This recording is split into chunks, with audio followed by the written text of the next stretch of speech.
தொடர் வேலைக்கு உள்ள இருக்கிறவங்களை பற்றி கேள்வி கேளுங்க, அரசியல் களத்தில் மக்களை சந்திக்கிறவங்களை பற்றி கேள்வி கேளுங்க, மக்களோடு இருந்து பணியாற்றக்கூடியவங்களை பற்றி கேள்வி கேளுங்க. மக்களுக்கு தொடர்பே இல்லாத சில பேர் மீடியா என்ன பண்ணினா உங்கள் ரேட்டிங்காக வந்து யாரையாவது ஒருத்தர் கேள்வி கேட்டு அதுக்கு ஒரு பதில், இந்த கேள்வி அங்கேயும் கேட்கலாம்ல, இந்த கேள்வி அங்கேயும் கேட்கலாம்ல, யாரையாவது எங்கள் துணை முதலமைச்சர் சொன்னாங்கல்ல, இந்த மாதிரி கேள்வி அங்கே கேட்க முடியுமாங்கனால கேட்டு பாருங்கன்னு சொன்னாங்கல்ல, கேட்டுட்டு அப்புறம் சொல்லுங்கன்னு சொன்னாங்கல்ல. இப்போ நம்ம அரசு நிர்வாகத்தில் எங்களுடைய முதலமைச்சர் கொடுத்த திட்டங்களை மக்களிடத்தில் வாக்காளரிடத்தில் கொண்டு சேர்க்கின்ற பணிகளை முன்னெடுத்திருக்கின்றோம். நிச்சயமாக கோவையில் இருக்கக்கூடிய 10 தொகுதிகளும் திராவிட முன்னேற்ற கழகம் மற்றும் தோழமை இயக்கங்கள் ஒரு மகத்தான வெற்றி பெறும். அதற்கான தேர்தல் கள பணிகளை முன்னெடுத்திருக்கின்றோம்.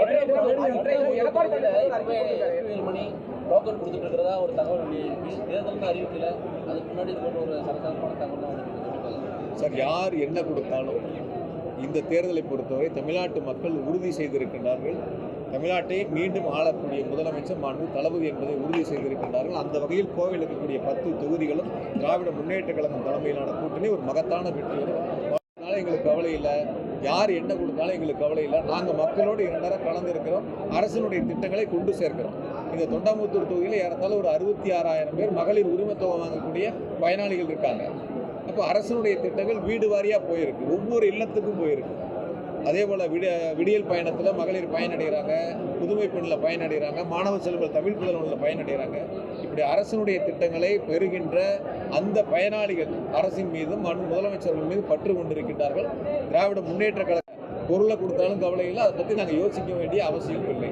இன்னைக்கு எடப்பாடி பழனிசாமி அறிக்கை திரளற்ற திமுக ஆட்சியில் வந்து தமிழகம் தலைகுனிந்து நிற்கிறது, அதே போல கடன் சுமை அதிகரிச்சிருக்குது, நிதியே இல்லாமல் தமிழகம் முழுவதும் சுற்றுப்பயணங்கள் செஞ்சுட்டு புதிய திட்டங்களுக்கு அடிக்கல் நாட்டி வைக்கிறார் அப்படின்னு சொல்லி ஒரு குற்றச்சாட்டு வச்சிருக்காரு.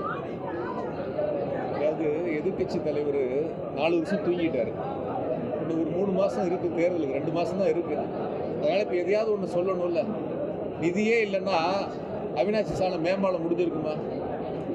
பாலத்தை முடிச்சு தானே முதலமைச்சர் திறந்து வச்சாங்க. நிதியே இல்லைன்னா பெரியார் நூலகம் வேலை நடக்குமா? நிதியே இல்லைன்னா செம்மொழி பூங்கா வேலை நடந்து முதலமைச்சர் திறந்து வச்சிருப்பாங்களா? அரசு திட்டங்களுக்கு அரசாணை வெளியிடப்பட்டு அதற்கான நிதிகளை கொடுத்தால் தான் டெண்டர் விட முடியும். நிதி இருந்தால் தான் ஒப்பந்தக்காரர் வேலை செய்வாங்க, வேலை முடித்து அவங்களுக்கு பணம் கொடுக்க முடியும். ஆகையால் அரசை பொறுத்தவரை எந்த திட்டமும் நிதி இல்லாமல் தொடங்கப்படுவதில்லை. நிதி இருந்தால் மட்டும்தான் அந்த திட்டங்களை தொடங்குகிறார்கள். தொடங்கக்கூடிய திட்டங்களை நான் பலமுறை உங்கள்கிட்டயே சொல்லியிருக்கேன். கோயம்புத்தூருக்கு அறிவிப்போடு முதலமைச்சர் நிறுத்துவதில்லை. தங்கநகர் பூங்கா வேணும்னு எத்தனை வருஷம் கோரிக்கை கோயம்புத்தூரில் எந்த அரசும் செய்யலை.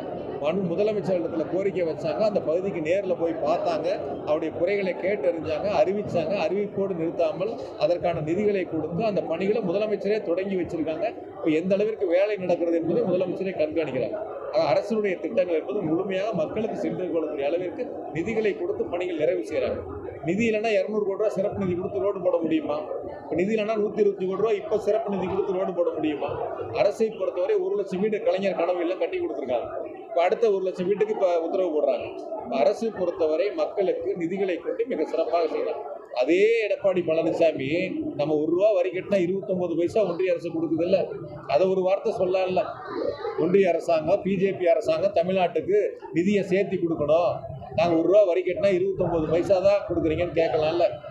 அன்னைக்கு 2014 திமுக காங்கிரஸ் ஆட்சி இருந்தப்ப மத்தியில் 27,000 ரூபாய்க்கு விற்குது ஒரு பவுன் தங்கம், இன்னைக்கு 1,35,000 ரூபாய்க்கு விற்குது. அதை பற்றி எடப்பாடி பழனிசாமி பேசலாம்ல. 27,000 ரூபாய்க்கு விற்ற ஒரு பவுன் தங்கம் இன்னைக்கு 1,35,000 ரூபாய்க்கு விற்குது. ஏழை வாழைகளை எப்படி 1 கிராம் 4 கிராம் தங்கம் வாங்கி பிள்ளைகளை கல்யாணம் பண்ண முடியும்னு கேட்கலாம்ல எடப்பாடி பழனிசாமி. அங்கே பேச வேண்டியதெல்லாம் இங்கே வந்து பேசுறாரு. அங்கே செய்ய முடியாதெல்லாம் அங்கே சொல்ல முடியாமல் இங்கே எதையாவது ஒரு அறிக்கையாக கொடுத்துட்டு இருக்காரு. பாவத்தை எலெக்ஷன் வரைக்கும் ஓட்டட்டும், எதையாவது ஒன்று சொல்லி தானே ஒரு எலெக்ஷனை ஓட்டணும்.